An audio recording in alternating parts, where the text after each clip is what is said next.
Shalom and welcome back to Cantor, Laura, and Friends. I'm your host, Cantor Laura Bresnick, and today it is my honor to introduce our first guest from the United Kingdom, Rabbi Adam Frankenburg.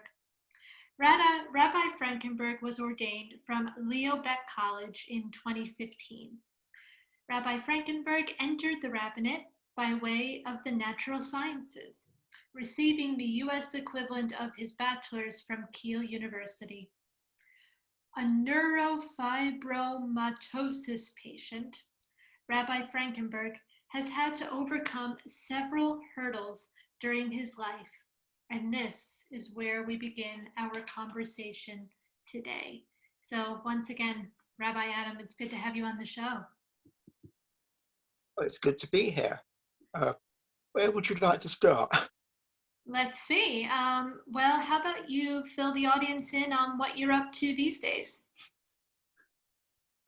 Well, sadly, I'm not able to do too much. I don't know how COVID in the UK is being reported on your side of the pond, but at the moment, London is in well, we were in tier 3, but they invented a tier 4 for us to go into, and that isn't high enough, so we're about to go up another tier. So I'm not really leaving my house, but fortunately, in the days of Zoom, and other web communications, I'm able to do some things via the web, and I'm working with 3 organizations. One's called Jamie, one's called Mind, and I was doing some work with Age UK. So we can start with Age UK, which is really on hiatus. So with Age UK, I was doing what amounts to pastoral visits. So I would go and visit old folks in their home and sort of chat with them,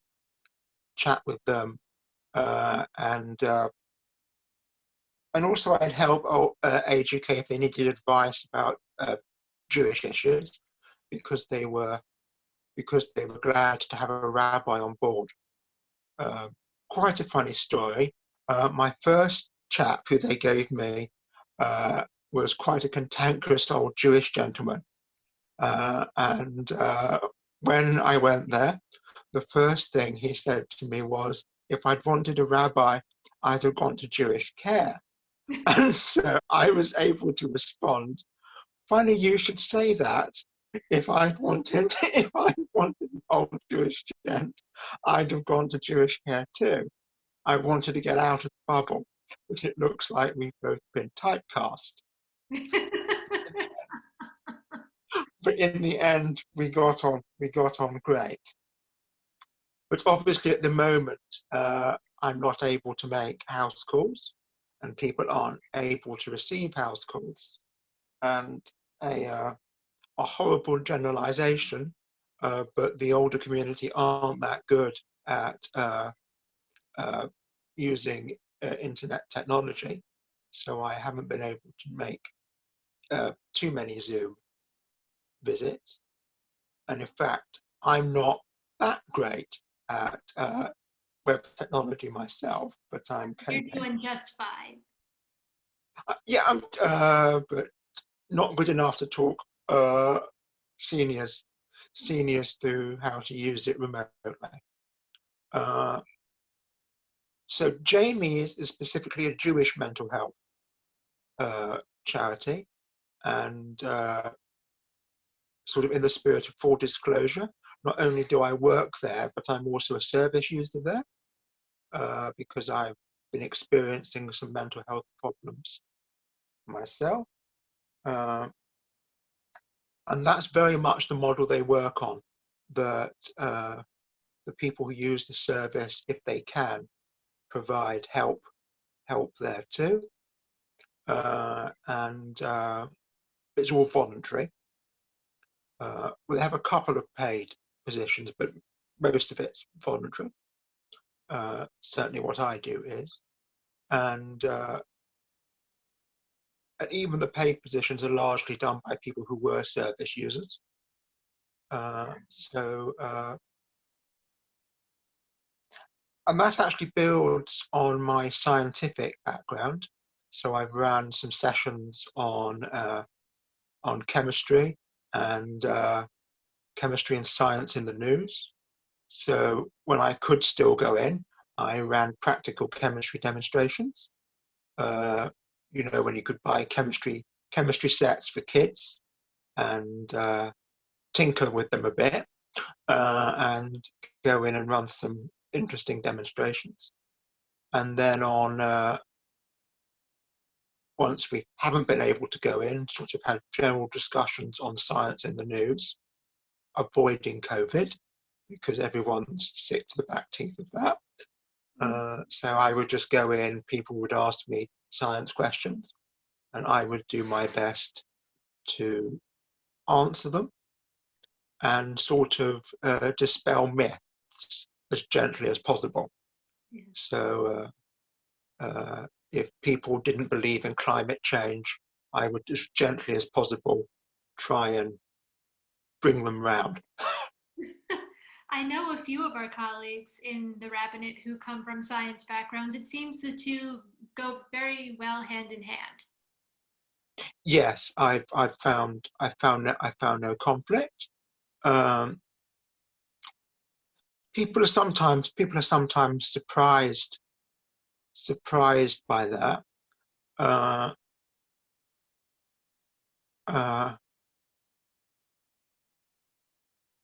What's that old Jewish joke that anyone who reads the Bible literally needs their head read? I don't think the Bible is trying to teach me science. It's teaching me a lot of things. Science is not one of them. Yeah, I would say fairness, ethics, but I would agree. Yes.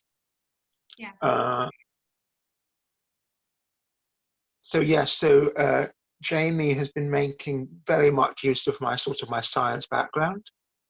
And that was a learning experience for me. So at first I was definitely over pitching my science sessions. I was very worried about boring people, which led me to baffling them. But I've sort of learned to tone it down a bit. And so that's been popular.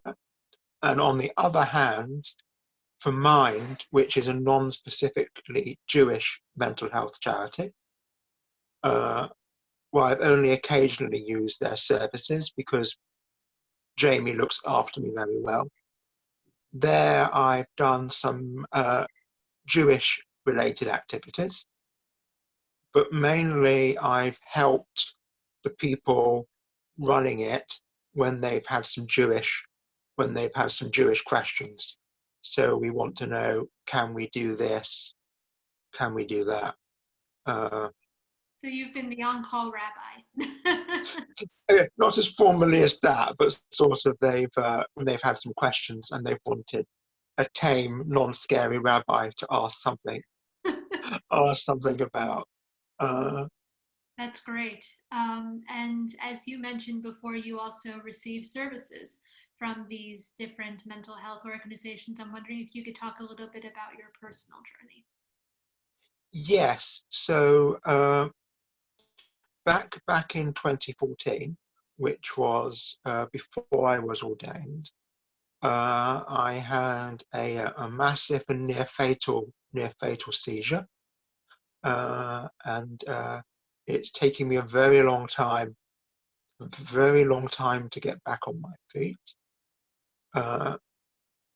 And I've slowly had to accept that I'm not going to get back to being the old Adam. So I'm going to have to look for other things to do.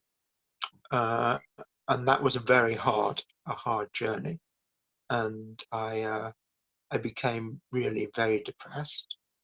And as well as sort of seeking medication and clinical help. And we're very lucky in the UK, although it's overstretched, we have the National Health Service. So we have a medical service that's free at the point of use. Who look after my needs sort of medically. Jamie was very helpful with sort of group sessions, someone to talk to, activities to go to. And as my mood sort of continued to improve, they sort of find stuff for you to help with, and you gradually move from being only a service user to facilitating in groups and then to providing activities. So it's a very useful and positive model. Absolutely. In a way, the model is very Jewish because Judaism is all about community. It's not only that we get from the community, but we always need to give back as well. Oh yes, I think it's very thoroughly grounded in Jewish tradition, and Jewish roots. But it's also very cross communal. So it's not just reform or liberal or orthodox. It really has links across the community. That's that's really beautiful because often we can get lost in our own denomination and our own Yeah, viewpoint. And it sounds like you're getting to hear from people who from all areas. yeah. Yeah. And I'd say it's very titleless as well. So nobody really uses the So you're not rabbi title. when you go to those I'm sessions. not rabbi when I go there, and people aren't teachers or doctors or whatever. Or Everyone's on a first name basis. everyone's on a first name basis, uh, That which which is nice, but it does occasionally mean you've got to be careful because you don't quite know who you're presenting to. that's Uh, fair. I mean, yeah. And of course, on top of COVID, for the past few years, folks in London in the UK, you've been experiencing Brexit. So, if I yeah, may ask, how has that affected the Jewish community? uh, it's extremely divisive. It's an extremely divisive issue. One that you touch with a barge pole. Uh, uh, I find I won't talk to people about it unless I am absolutely sure that we're on the same Hmm. we're on the same we're on the same side. Uh, uh, I'm trying to remember the story.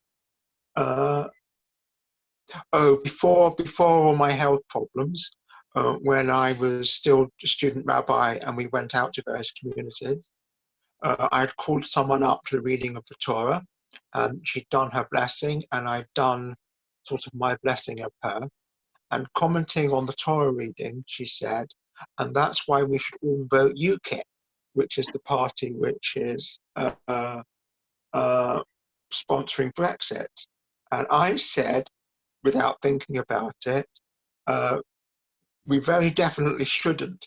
Only I phrased it much more strongly than that, because I was so taken aback. Brief pause, and then I said, perhaps I shouldn't have shown my political colours I was going quite so clearly from the bimmer. politics from the pulpit. That is And, wow. and when I was being given a lift back to the station, the chairperson for community said, "Do you know what makes that so funny? She's the UKIP candidate." Oh my goodness. And needless to say, I was never invited back to that particular congregation. Wow. But I normally manage to hide my party political views better than that. Uh, but Yeah, it's challenging. I mean, obviously, Brexit is an extreme form of, yes, I guess, divisiveness within a country, and yeah, it's but as well as politics, which is a nice link, people tend to try and hide their mental health problems. Yeah. And I've basically taken the decision now to be as completely upfront, as I can be. So I talk about the fact that I take antidepressants. Uh, I'm open on the fact that I had an eating disorder when I was a teenager, which I think it's important to talk about, especially as a man, since male eating disorders are sort of still, if not taboo, then overlooked. Uh, uh, and mine was somehow, despite my two best friends also having eating disorders. But uh, and I think as a Jewish leader, being completely open can be really helpful. Uh, it might encourage other people to seek help and be more open. And if it diminishes stigma, then that's a help. Then that's a help too. Absolutely. We are all only human. Whatever role Yeah, we have in society, whether it is clergy, doctor, whatever it may be, we are all still human and none of us is perfect. None of us is completely whole. And that's normal. And that in itself is maybe healthy is not the right word, but it's real. It's reality. yeah,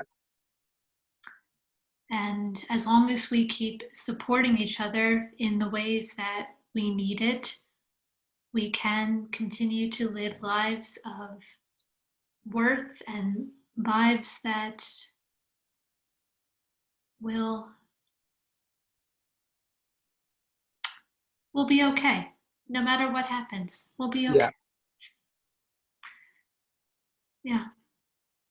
And sometimes it takes the support of the organizations that you're doing such great volunteer work and, as you said, receiving their services. There are sometimes things that we shouldn't be handling on our own, as you rightfully pointed yeah. out. Yes, I think it's important to remember that there is help. There is help out there, Yeah. and And there's no shame and no stigma in asking for said help. oh, absolutely. And I think it's important to take out that it takes courage to ask for help. And Absolutely. Absolutely. Well, Rabbi, is there anything else that you would like to share with our audience today?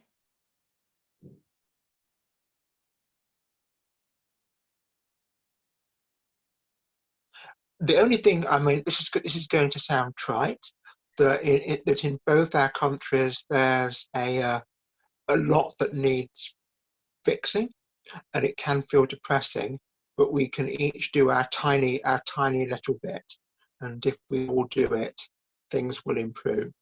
And I know that sounds trite, but I hope it's true at least. It does not sound right at all. And I want to thank you for not only saying that, but for sharing your story. What you did here today was very brave. And I know that my audience will appreciate hearing what you have to say. And on a personal note, I'm very grateful that you came on today. So thank you. Thank you very much for inviting me, and have a good year. Yes, indeed. Yes, indeed. Once again, from Cantor Laura and friends, this is Cantor Laura Bresnik signing off. Thanks again. Shalom. Shalom.